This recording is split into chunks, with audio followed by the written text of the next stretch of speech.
So what does it take to become an overnight success these days?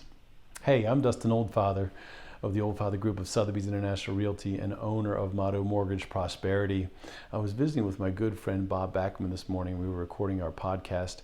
And what I love about that podcast is it gives us a chance to really tease out and learn from the wisdom of people who've been through a lot and have a lot to share.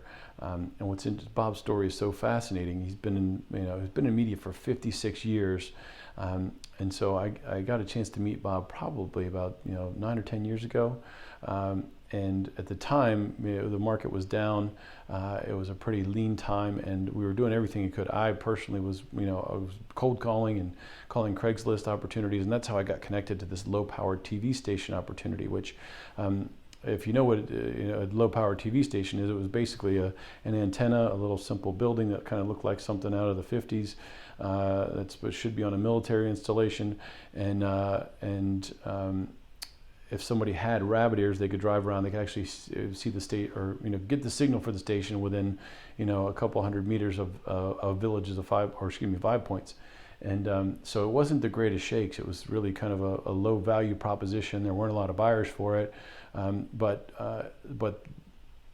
the station was in place, the license was in place, and that was important. That was where, that's what the opportunity was for Bob. And so I was shopping that property and trying to get that station sold to one of the larger stations in the area. And I just was meeting with no excitement, because it just didn't make any sense for me. Like, well, what would be the point, to put that much energy into it? And so what was interesting is, after kind of shopping that opportunity, Bob had heard me. He was a station manager locally, and he made a point of reaching back out. And he said, look, this is really risky for me. At this point, he had a really high-paying, high-secure job at the station, but in his heart, he knew that this was his opportunity.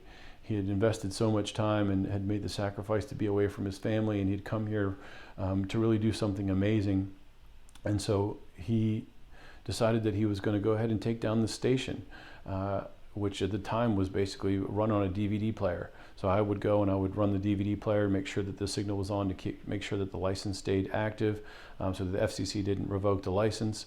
And Bob continued to work and to work and to work, and he parlayed that low-power TV station onto cable, onto satellite, and then ultimately got the NBC affiliate for our area.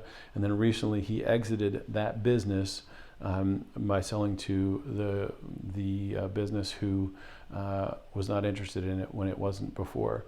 So what's amazing about what Bob's done is he looked around and he said, there are opportunities everywhere. You want to find an opportunity that is not where you're head to head with everybody.